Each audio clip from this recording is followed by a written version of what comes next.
I'm 52 years old, and I've been in the theater for 30 years. In 1990, the Latin American community, we did not use the term Latinx at that time, was one of the poorest demographics in this country. Made up mostly of political refugees fleeing US-backed right-wing coups and wars, the majority of our community was made up of janitors, cleaners, factory and construction workers. Our community was only 15 years old back then. The first Latin Americans to arrive as a visible community to Canada were us Chilean exiles landing here in the mid-1970s. So going to theater school a mere 15 years after Latin Americans became a demographic in this country was a big deal. Very few of us had that privilege. Even fewer of us made it through till the end, and fewer still stuck around for as long as I have. I was able to do it because I'm middle class, and because I learned English as a small child and therefore don't have an accent. I was able to do it because, having spent my childhood here, I'm bicultural and therefore understand the social signals of the dominant culture, which is Protestant liberalism. That is all.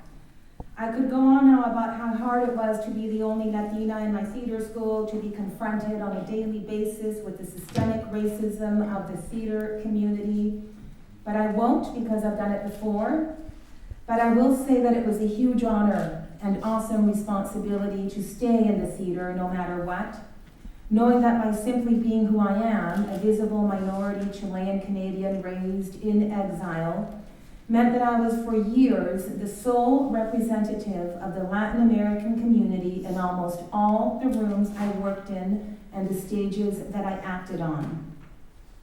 That to not only be a refugee of color who refuses to perform gratitude to the mainstream for letting us be here, but a woman refugee of color doing that meant that I was fair game for anybody who wanted to hurl abuse at me to do so.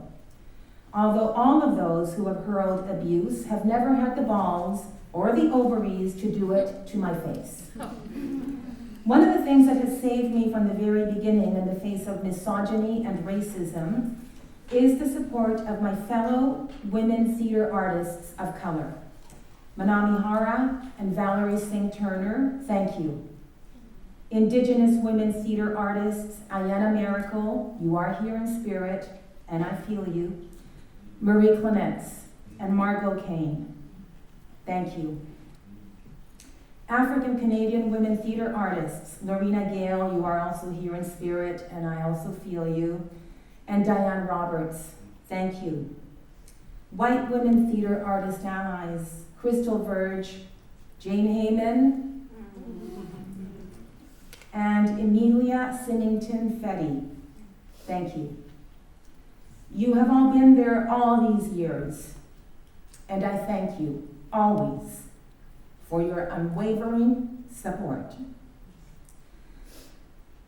And the art itself has saved me, and the audiences for whom the art is for. That's the most important part, the audiences and their response to the work. The other thing that has saved me in the face of misogyny and racism in the theater is that I have always led a compartmentalized life. That's what happens when you're raised in exile. You lead a double life. The mainstream one and the Chilean exile community one.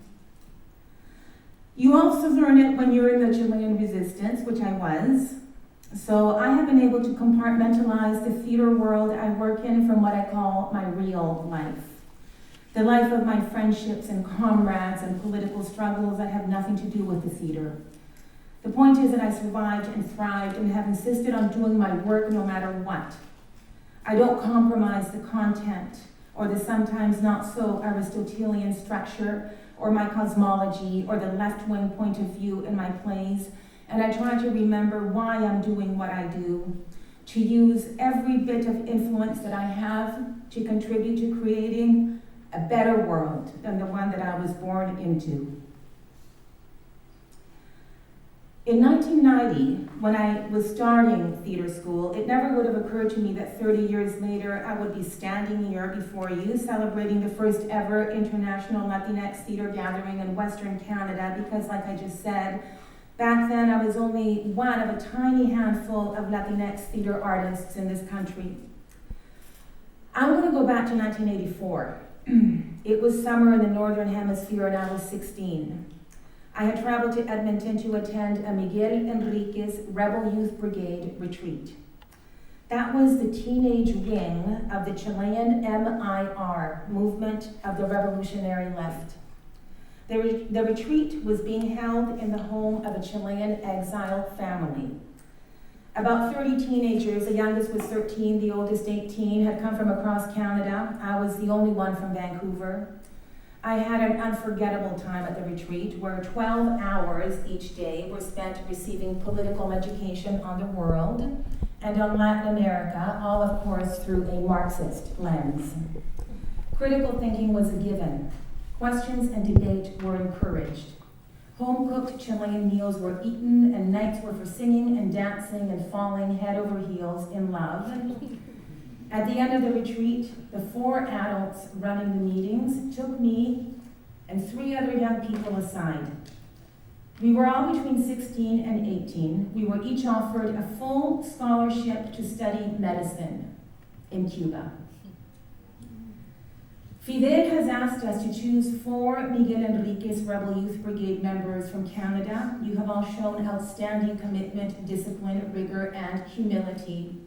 These full scholarships are coming directly from him. You are to leave in the next few months. I beamed with pride and joy. I was going to be a doctor. Not only that, a Cuban-trained doctor. I understood the weight and responsibility of the offer. I understood that I was being given a task. I knew that I would make a very good doctor, that I would put my skills at the service of the poor all over the global south. Except that I didn't go. It was 1984. Pinochet ruled Chile, and I wanted to join the front lines of the struggle there. That did happen when I was 18, old enough to leave the ranks of the Miguel Enriquez Rebel Youth Brigade and join the MIR as a full militant. Only that I was relegated to rear guard. But that's another story that involves running safe houses, flying small planes, many underground border crossings, and a lot of close calls. As you've probably already gathered, I am a leftist. I believe in class solidarity, with the ultimate goal being the abolition of class. I believe in the equal distribution of wealth, which in the case of the Canadian theatre means an equal distribution of resources and space. And I don't just mean space for us Latinx people, but for the left itself. So this will be a leftist keynote address, almost unheard of in the liberal Canadian theatre. Yeah. When I turned 17 in the Northern Hemisphere fall of 1984, after I had turned down Fidel's offer, why? My father played Violeta Parras to be 17 again on the stereo. It was beyond me why anyone would want to be 17 again. 17 meant that I wasn't an adult yet, that I couldn't just go and join the front lines in the struggle against Pinochet's ultra-right-wing fascist dictatorship already. But Violeta Parra did end up being one of my inspirations when I turned to the theater at the age of 22. After all had been lost. In the macro, Chile continued with its neoliberal economic model after the fall of Pinochet. And the micro, I probably should not have turned down that scholarship to Cuba. Violeta has been my inspiration because her artistic service was all about taking inventory. She traveled the poorest parts of Chile from north to south. She herself came from poverty, combing the country for songs and stories that she recorded. She understood that the truest art is a form of listening. And that is what I have tried to do. I too myself see myself as a collector, taking inventory of my Chilean exile community in Canada, then putting those stories on stage with all the deep love and respect and sense of commitment and loyalty that I feel for my people. And as much as that has meant to me, lately that summer of 1984 has been on my mind. That summer when I turned down the scholarship to be a doctor and serve the poor of the global South. Because I don't believe that art in and of itself, and certainly not all by itself, saves the world. Only middle-class liberal artists say that. It certainly doesn't do anything in the material sense for the poor, except for theater of the oppressed, one of the most effective political theater tools in the world, in my opinion, because it is a theater of resistance. Thank you, Barbara Santos, a leading theater of the oppressed practitioner, for being here with us all the way from Brazil. Now, don't get me wrong. Theater that is not theater of the oppressed makes a huge contribution to humanity because it articulates the audience's defining experiences for them, conjuring meaning out of raw experience. It develops empathy. It opens our eyes and widens narrow minds. It lets us know that we are not alone. Art has certainly saved me in many key moments of my life. Books, songs, plays, movies that have changed me forever, and definitely saved me in many ways, but I can only say that because I am middle class. That is to say, all my basic human needs are met and way beyond. If I was one of the 150 million homeless children in the world right now, what would save me is a home, not art. But let me continue listing what art gives us because we are at a theater gathering. Theater also gives people who seldom see themselves represented in any meaningful or dignified way in public a sense of empowerment when they finally recognize themselves on stage. And that is why representation matters so much. I have spent my entire adult life putting my storytelling skills at the service of stories that are rarely told on our stages, performed by actors of color with people of color at the helm, important in terms of representation and equally important in terms of labor, of actually giving people of color work.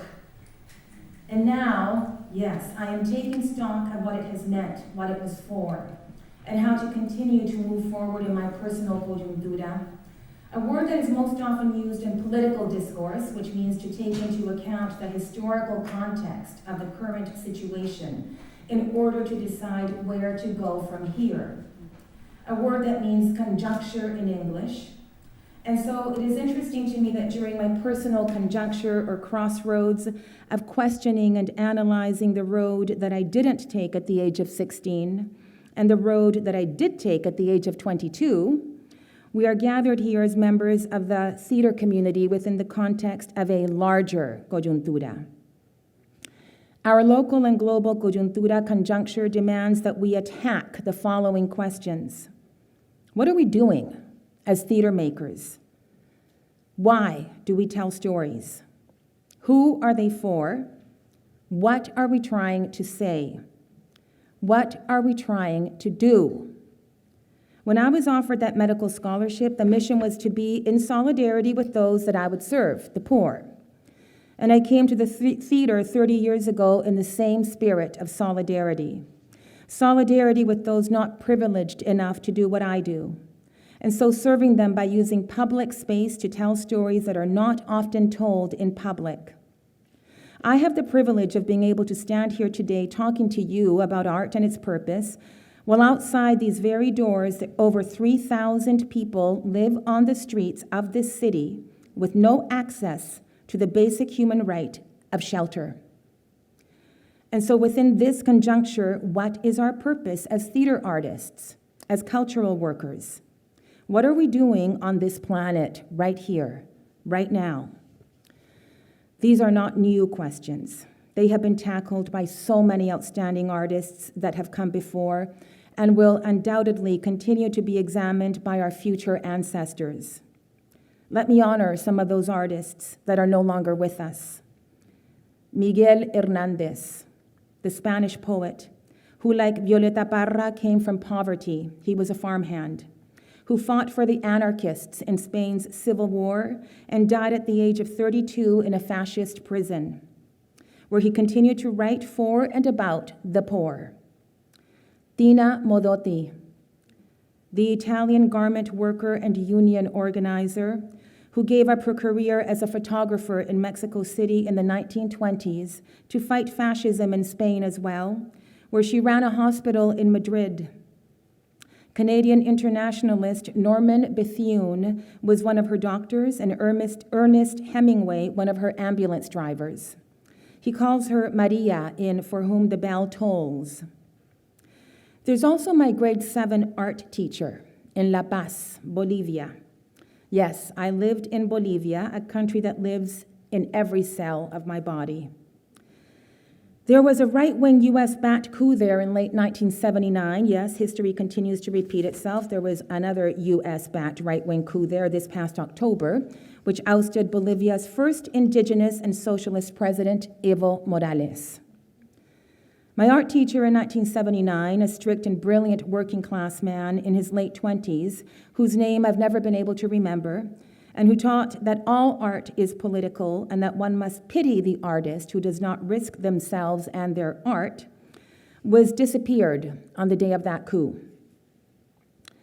Class was taken over by a soldier in fatigues who had us do jumping jacks by our desks because he wasn't an artist, but rather a poor 18-year-old campesino forced to do military service. He might have become an artist if he had had the means to do so, who knows? Then there's revolutionary middle-class Guatemalan poet Otto René Castillo, who fought for the liberation of Guatemala after the US-backed 1954 coup there. He was tortured to death in the 1960s by the CIA-trained military when he was in his 30s. I'd like to read a poem of his called Apolitical Intellectuals. One day, the apolitical intellectuals of my country will be interrogated by the simple man of our country. They will be asked what they did when the country slowly turned off, like a sweet fire, small and alone. They will not be interrogated about their suits or about their long naps after tea time, nor about their sterile struggles against nothing, nor about their ontological way of making money. They will not be interrogated about Greek mythology, nor about the disgust they felt toward themselves when, deep down, they were willing to die a cowardly death. Nothing will be asked about their absurd justifications developed in the shadow of a lie. That day, simple men will come, the ones that were never mentioned in the books and verses of the apolitical intellectuals, but who came every day to leave them their milk and bread, their eggs and tortillas, the ones who sewed their clothes, who drove their cars, who took care of their dogs and gardens, who worked for them, and they will ask, what did you do when the poor suffered, and tenderness and life burnt away in them? Apolitical intellectuals of my sweet country, you will be able to respond with nothing. Apolitical intellectuals of my sweet country, you will be able to respond with nothing. A vulture of silence will devour your insides.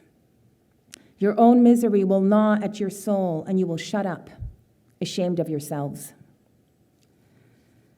The reason I admire the artists that I have just commemorated and countless others like them, Diego Rivera, Eduardo Galeano, Osvaldo Guayasamín, Pablo Neruda, Mercedes Sosa, Juan Gelman, Mario Benedetti, José Martí, and the list goes on, is that their artwork was inextricably linked with their commitment to the cause of serving and being in solidarity with the poor.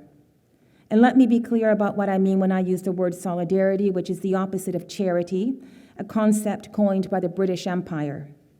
The former is a horizontal relationship, the latter is vertical. The latter insists on keeping structures that benefit the rich intact. The former strives for the dismantling of those systems. The artists I just named sacrificed themselves. They were persecuted, they were jailed, they were murdered. By speaking their uncompromising truth and putting their art at the service of those without access to public space, and putting themselves at the service of a greater cause. One must imagine that in so doing, they inevitably questioned themselves and the nature of their service to their art and to others every single day. And so whatever we decide our purpose for creating theater is, whatever our truth may be, whatever risk we take every day to do so, I would like to propose that before we go out there and create work for our audiences in this local and global conjuncture, let's take this weekend as the perfect opportunity, Coyuntura conjuncture, to look at ourselves first, to really look at ourselves as a theater community. Che Guevara is admired around the world because he gave up his own privilege in order to be in solidarity with the poor. He lived by the words, before you go out to fight the revolution, you must revolutionize yourself. Yes, we must. We must take a long, hard, empathetic look at ourselves. And we must confront the fact that in this conjuncture, we as a theater community are more invested in positionality rather than solidarity with each other. I mean the kind of positionality that leads to hyper-fragmentative identity politics. I see that as a negative. A helpful and important kind of positionality is when we position ourselves as leftists or liberals, as white or brown, as indigenous, settlers, immigrants, migrants, visitors, or refugees, so that others can get a sense of where we're coming from, how we see ourselves, and what we can offer. In other words, important to position ourselves so that we can understand how to be in solidarity with each other, as opposed to using identity as a currency that we speculate with or weaponize in order to shut down a conversation or a point of view we might not like. Yeah. Which is neoliberalism in action, meaning the privatization of censorship and tyranny. In order for us to be in solidarity with the world out there, in order for us to serve others through our art, we must learn how to be in genuine solidarity with each other first. Sectarianism is the death of us, even with those we have profound differences with. In order to survive as a theater community, we have to learn how to come together first. Of course, we've all been racialized and placed in some kind of hierarchy. And the key question is, why does that matter to us? It matters to the rulers because they need us to be disidentified with whatever they are, and they need us to be divided so that we don't form a big threat. But why does this matter to us? It should matter to us to undivide ourselves. And this is the core reason why I've thought a lot recently about that summer of my youth in 1984 when I turned down the medical scholarship. You see, I'm pretty sure serving poor communities in the global south as a doctor would not involve identity politics. For today's keynote, I will define identity politics in the simplest way possible. To fixate on what someone is as opposed to what they do. I'll give you two extreme examples. It would be absurd to say that Pinochet and I are compañeros in the struggle because we're both Latinx. It would be equally absurd for me to write off one of the greatest badass philosophers and revolutionaries. Have you read the Communist Manifesto of the 19th century, Karl Marx, because he's white and European? Now, don't get me wrong, I understand and believe that genuine solidarity and service isn't possible if we don't recognize our different identities and our differences in general, and that is exactly what we're doing here this weekend, celebrating our diversity, acknowledging that we are not a monolith, that there is not a single unified Latinx story or experience, engaging in discourse that will involve tackling questions that have multiple and often contradictory answers, if any. And I am aware that some of us in this gathering do not even identify as Latinx, a word that is arguably racist, exclusive, colonial, and offensive, but which I use in the context of mainstream North America, which is where I am when I go out into public space. Identity is a construct and all about context, really. To quote Jamaican British political activist Stuart Hall, identity is not fixed. We tend to think of it as taking us back to our roots, the part of us which remains essentially the same across time.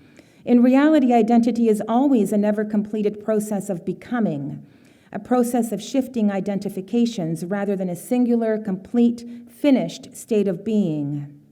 I look forward to discussing the term Latinx during our What is Latinidad panel and our Indigenous panel. It is absolutely necessary to have these discussions in public so that we can learn. Public discourse is essential to keep moving forward in this coyuntura. But let's always remember that the people united will never be defeated. Let's also remember Che Guevara's other words, that the true revolutionary is guided by feelings of great love.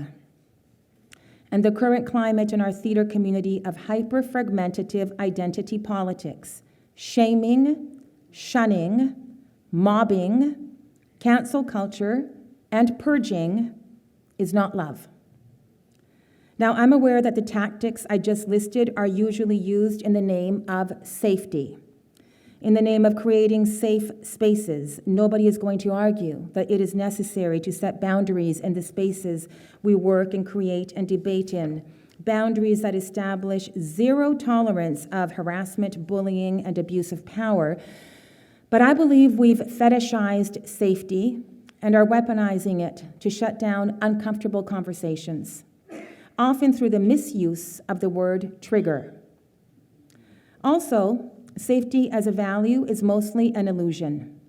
Personally, if I let myself be guided only by the safety dogma, I never would have joined the Chilean resistance because it was dangerous, right? Nor done pretty much any of the things I have done, including to continue to put out explicitly left-wing content in the liberal theater. The safety dogma is a way of controlling dissent. Also, let's not forget that the term safety has historically and in this conjuncture been used against people of color, Black people, Indigenous people, poor people. Let's not forget that currently the word safety is being used against asylum seekers at the US-Mexico border. Apparently 70,000 brown children coming from the South, that's a number that is being held in US detention centers as we speak, are a threat to the so-called safety of the United States. The mere fact that we exist threatens the safety of these northern lands. And now we are weaponizing the term safety against each other in order to shut down conversations that we are not in agreement with and too lazy to engage in with real, thought-out arguments that don't include talking only about our feelings, but also the power of reason. Discourse is essential. The only constant thing in life is change. If our ideas evolve and change and we are constantly looking at ourselves, not judging ourselves, just questioning ourselves, it means that we are thinking critically, which means that we are still exercising our curiosity. To quote London-based cultural commentator and artist Ayishat Akanbi, if we are constantly trying to reach a place of better understanding, it is freeing to realize that we have been wrong. It's like getting our blinders removed and we can feel our minds stretch. There's a kind of ecstasy in it because it means we're still learning, which means we're still alive. End quote. Yes, alive, right here, right now, on this planet, making history. Let's embrace radical curiosity. Let's not punish people for asking questions or for not being on top of the latest lingo or for having a different point of view. Fear of being canceled, deplatformed, mobbed is a very real thing in our community these days. Cancel culture leads to terror, which leads to homogeneous art. Who wants that? If you are scared, you cannot create. We really are talking about freedom of speech. And I'm really floored when fellow artists don't see it this way. And let me be clear, we must approach the right to freedom of speech from a left-wing, anti-fascist perspective. Let's take back the term freedom of speech from the ultra-right wing. Let's do it right now. Because if we as a community believe that we have the right to take each other's freedom of expression away through canceling and purging, as opposed to engaging in healthy debate, then we are in no way qualified to go out there and share our art with our audiences. Really good art leads to really good debate. If you prefer suppression to debate, I question why you are an artist. And let me be clear when I say let's take the term freedom of speech back from the right wing. I am aware that Stalinism also purged. I am aware that the Red Guard during China's Cultural Revolution also purged.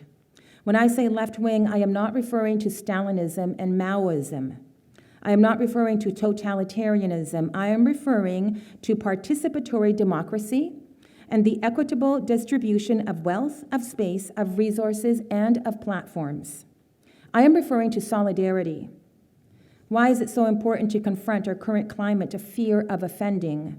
Not only because it leads to bad, cowardly art, but also because it destroys our colleagues' lives. To quote Ralph Waldo Emerson, 19th century American philosopher, poet, and abolitionist, "Let me never fall into the vulgar mistake of dreaming that I am persecuted whenever I am contradicted." If you say you want diversity, but you run away from difficult conversations, you do not want diversity. You cannot have a multitude of perspectives without differences of opinion. We should not all agree. We don't know where the truth will lead, which is exactly why we need to hear all sides. In the final analysis, the truth lies in the synthesis of thesis and antithesis. We need to challenge the binary of right and wrong, and that's hard because it forces us to be nuanced, to live in the gray, in the not knowing, and the always striving to learn. It's important that ideas get platformed, always platformed. Censorship on behalf of hurt feelings and people being triggered is a terrible idea. The original articulation of identity politics, coined by the Black socialist feminist Combahee River Collective in 1977, aimed to address a number of overlapping structures of repression.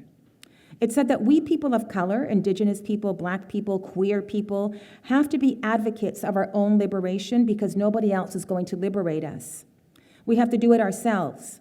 And to do that, we have to look at how race, gender, sexual orientation interact in our own identities, that there are several oppressions that we have to deal with, that inequality as a structural and intersectional phenomenon affects oppressed groups differently. But what has happened is that identity politics has been taken over by this politics of inclusion, of being included at the table. And this politic lacks a structural critique of capitalism and therefore operates in reaction to what is considered the normative center, bourgeois, heterosexual, male, white. The original advocates of identity politics argued that we need to transform the table itself. We have to transform capitalism as opposed to include historically excluded groups into capitalism, which makes the current identity politics neoliberal, in the sense that neoliberalism is about creating an order in which people can be responsible for their own destinies. Everybody's a kind of entrepreneur. Everybody's struggling and fighting for their own benefit, often to the exclusion of others. This goes completely against the principle of solidarity because it's completely individualistic. And the current identity politics fits right into this politics of exclusion by saying, I will not be excluded from the capitalist order simply because of my ethnicity, for example. I should be included just like everyone else without any sense that there should be a more radical demand, which is to move beyond capitalism because the working class cannot be fully included within capitalism, and neither can the homeless, for example. The working class and the poor and the homeless are not actual identities, in so much as the struggle is to end homelessness, as opposed to celebrate it as an identity. Being working class is not an identity politics, because being working class is about class relations, and the ultimate goal is a classless society. In other words, while other identity categories have an interest in recognition and affirmation that arguably can be met within capitalism, the proletariat simply cannot. The current identity politics is also neoliberal because people think of their identities and their experiences as their own property. It's a privatization of identity as a commodity that we can speculate with, as opposed to seeing ourselves as universal insurgents with social and political agency. And the question is it really liberating to commodify our cultural practice? Is it really liberating to say that a white artist should not address our suffering at all, no matter how sincere or genuine or knowledgeable they may be about that suffering? If they don't do it correctly, then it's open for criticism. But we are now at a point where there is a certain kind of dictatorship in the arts, where things must be shut down as opposed to criticized. Dictatorship is the antithesis of criticism, both in politics and in art. What is the role of theater criticism? And I'm not talking about literal theater critics, I'm referring to all of us. If people get things wrong, maybe they get them wrong in interesting ways that we can learn from, but we're beyond that now. Because it's not about truth and falsity, it's about violence and nonviolence, or it's about existence and non-existence, and these are false kind of binaries. I thought we were open to anything that challenges binaries. Now let me use identity politics to make an argument, as an aside. Most of my friends are Latinx, and they are Latinx who were born in Latin America, who either came here as children or as adults. The reason most of my friends are Latinx, and thankfully not in the theater, but rather from my real life, is because they are not afraid of conflict. I know what they think because they actually engage in discourse with me. They actually talk to me, to my face. As opposed to what happens in the white middle-class liberal theater, and you don't have to literally be white middle-class liberal to be one of these people, if you know what I'm trying to say, where people smile at you when they see you and then talk shit about you behind your back. Now, you can go ahead and talk shit about me behind my back, but only if you've also done it to my face. I've had people in the Vancouver theater community try to cancel a panel on freedom of speech that I organized a year ago. They hated the opinions of one of the artists on my panel, who did it all behind my back. They weren't successful, thinking I would never find out. These very people who form a part of my community, as they were trying to cancel my event behind my back, would see me at an event and smile at me. To this day, these very people have still to come up to me and engage in an actual, that's interesting, I said adult, in an actual face-to-face conversation about their problem with me having the panel that they tried to get canceled. So my point is that, hey everyone, this is a Latinx theater gathering. Let's be fucking Latinx and speak directly to each other. Let's engage, let's embrace conflict, let's fucking talk. Let's not be like these middle-class liberal gringos who are so fucking terrified of conflict. They would rather swallow all that shit down and let it turn into a cancer inside them and die from it than engage in what might be a difficult conversation. And yes, I'm allowed to say that about the gringos because I am bicultural. Back to the word safety. Rather than safety, I believe the word connectedness is more helpful in this coyuntura. Safety does not lead to learning and growth and expansion. Connectedness does. To quote brilliant Vancouver educator Ryan Cho, safety is isolating, connectedness is community. And comunidad is not free of conflict. Conflict is necessary for progress because without struggle, there is no progress. We just need to know that normative conflict is not abuse, to quote extraordinary writer Sarah Schulman. We need to know that we are being supported in taking risks. That is real safety. The notion that my safety is a prerequisite for freedom of speech is not freedom at all. I am not free to not be offended, period. End of story. Like 19th century German socialist revolutionary compañera Rosa Luxemburg said, freedom is always and exclusively freedom for the one who thinks differently. She also said, if we have forgotten how to learn, we will not be victorious. So I'm aware that our current climate of virtue signaling, of dividing people into good versus evil, of believing that what doesn't kill you makes you weaker, of always trusting our feelings. Thank you to Lukyanov and Haidt for breaking it down like that in their seminal book, The Coddling of the American Mind, is all about the creation of so-called safe spaces. But there are two strategies at play when talking about creating safe spaces at work and in debating ideas. One is that you just eliminate the person that you feel is being racist or sexist, for example. And the second is a much more radical politics, which starts from the premise that no one in our community is disposable. And we start from the premise that we need to keep everyone in. How do we keep a person who we think is being racist or sexist in? We need to do political education with them. In recent years, this has been called emotional labor, which is, again, in my opinion, a neoliberal term used to shame people who are not in the know. Hearts and minds are won through advocacy, talking, relationships, trabajo de base, not shaming. So that the person we think is being racist or sexist can understand the importance of us keeping them. So that it's a strengthening exercise rather than a purging one.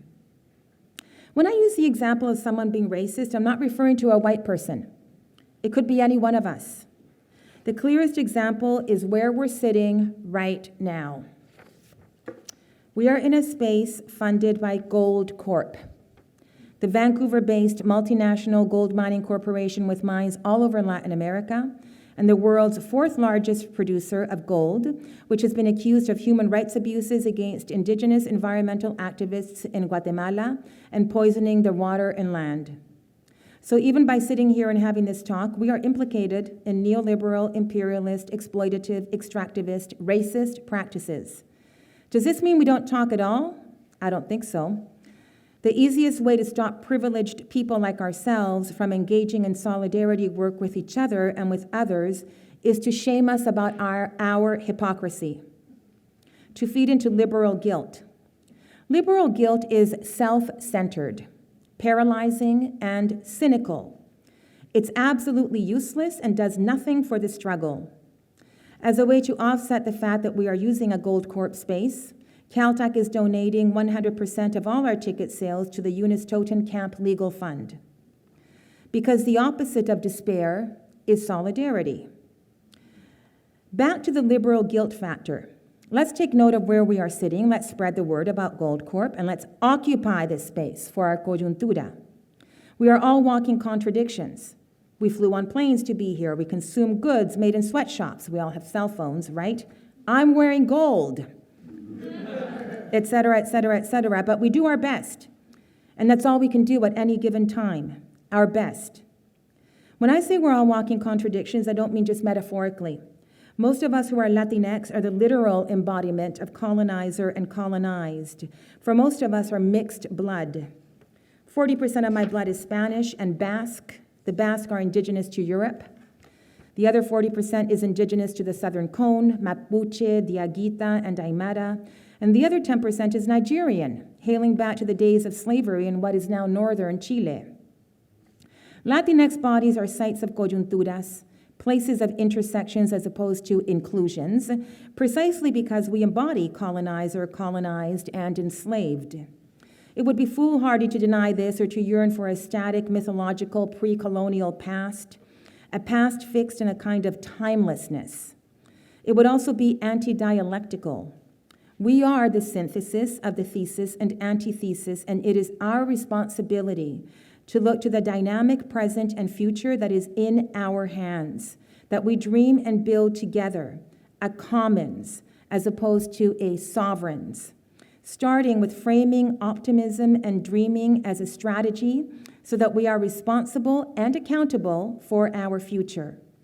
We are the product, creation, ongoing result of expropriation, appropriation, exploitation, colonization, and above all, resistance to all of that. We are the sum and intersections of all of those dynamics.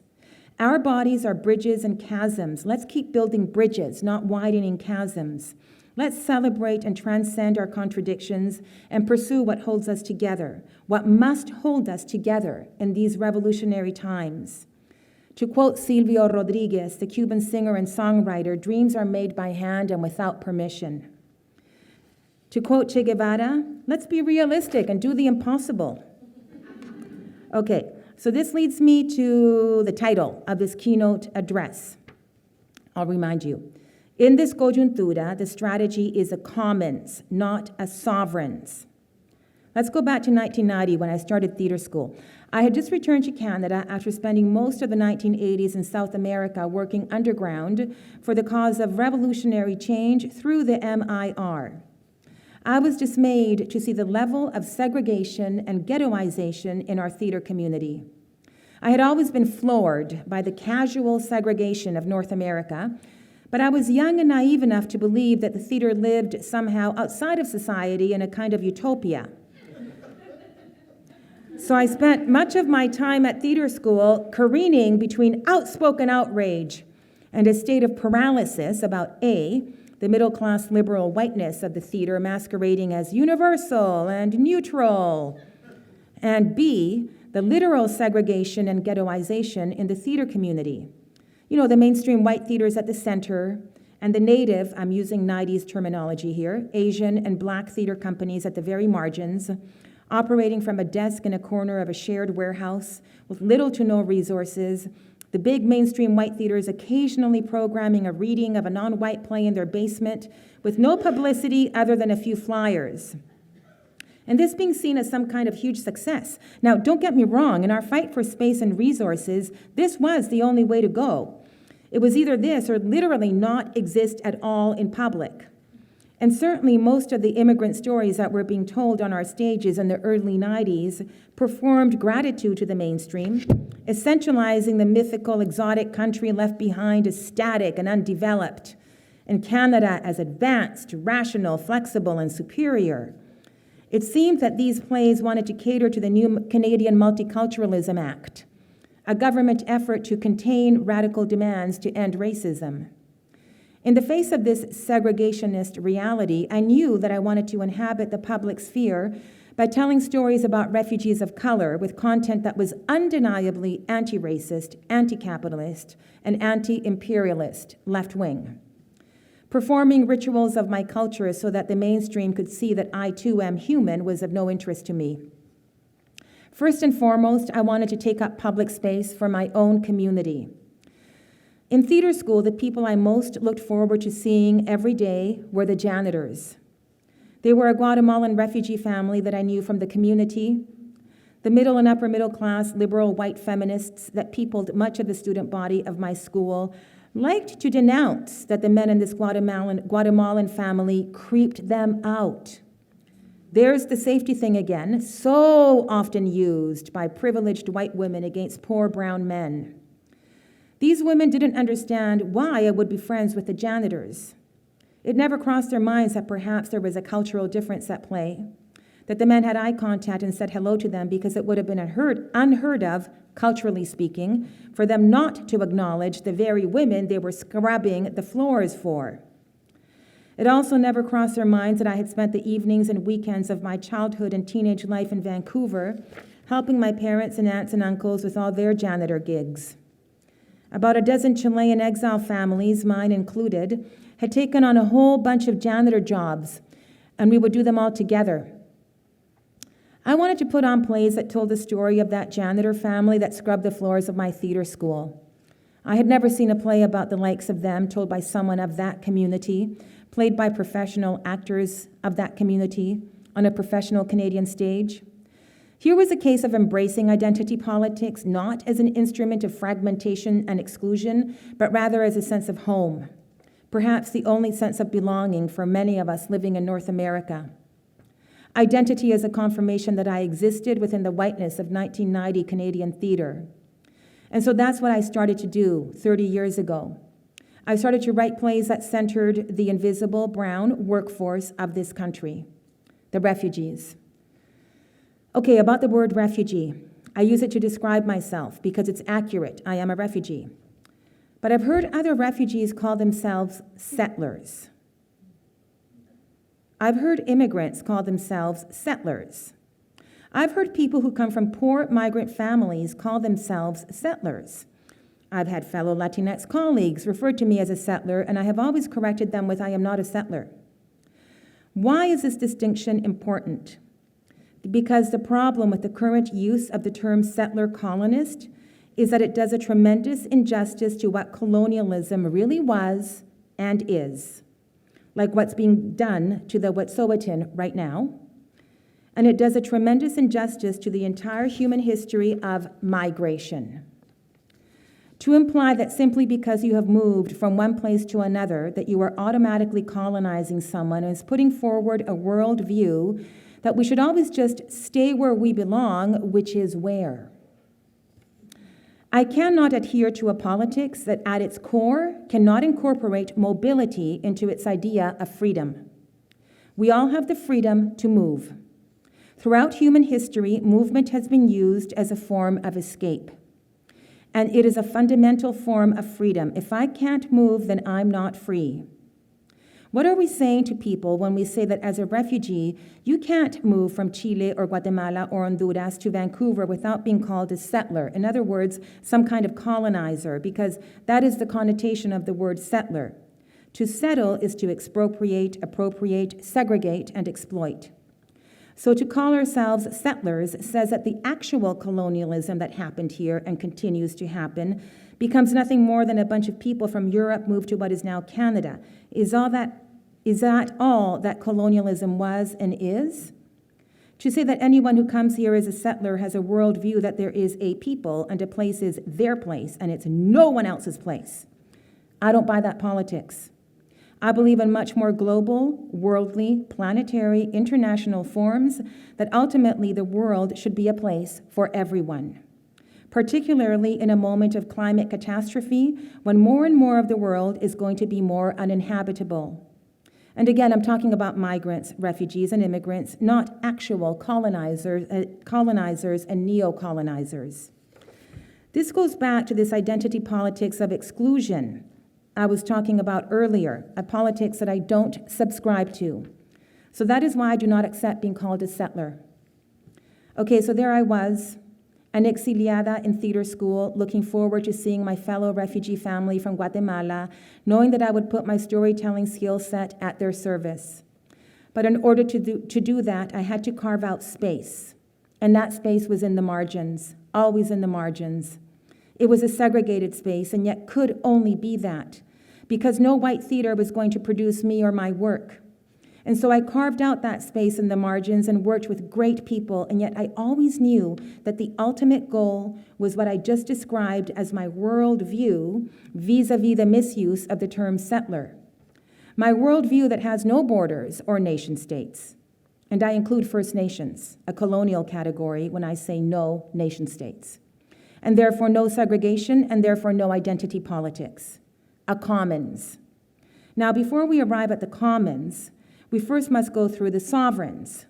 Simón Bolívar's, Juana Zurduy de Padilla's vision was of La Patria Grande, a unified, borderless South, free of Spanish colonialism.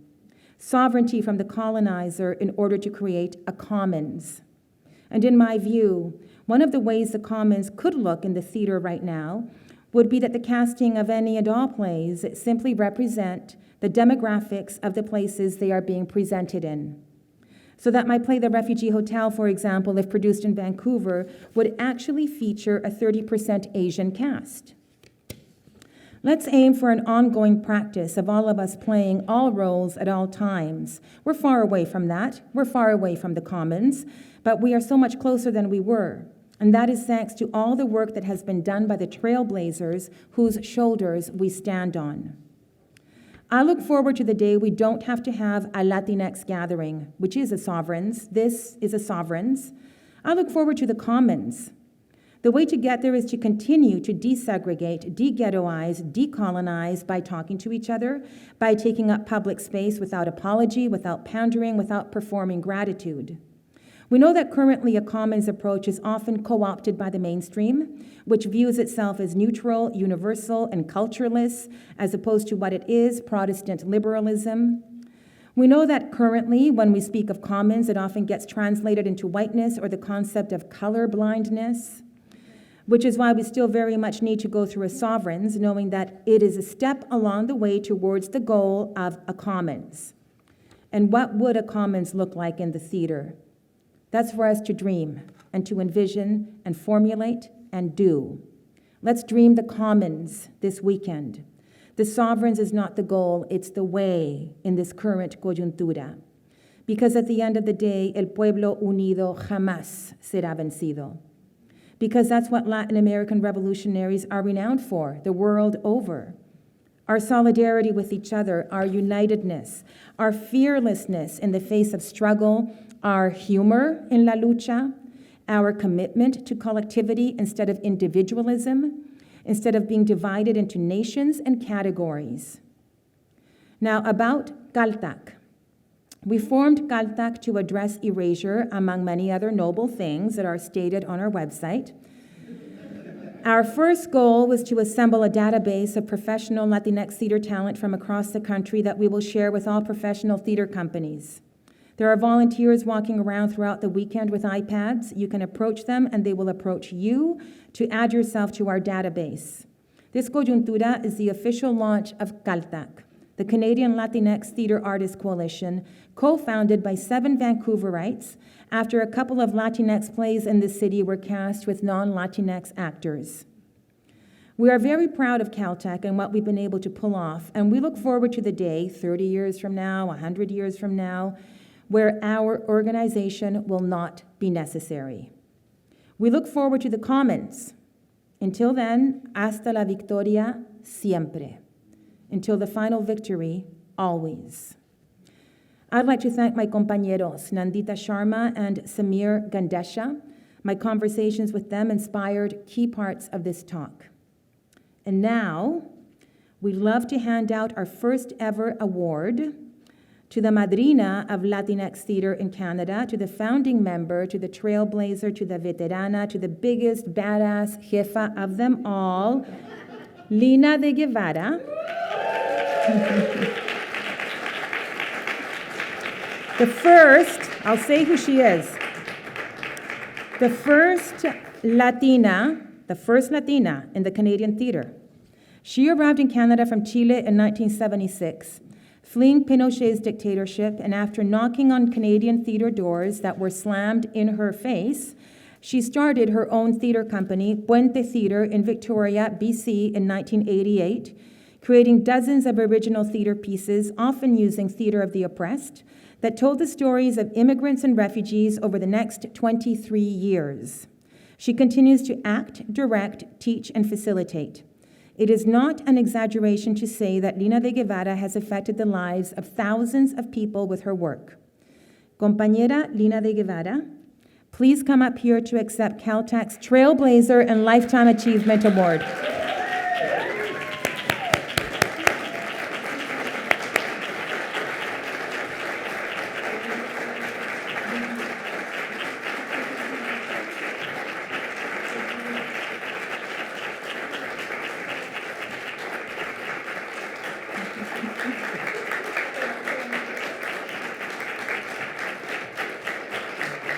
Let's read it.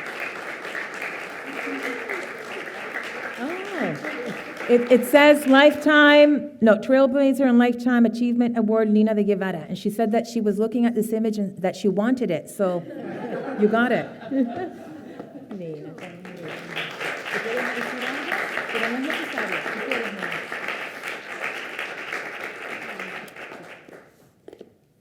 Here, I'll touch this.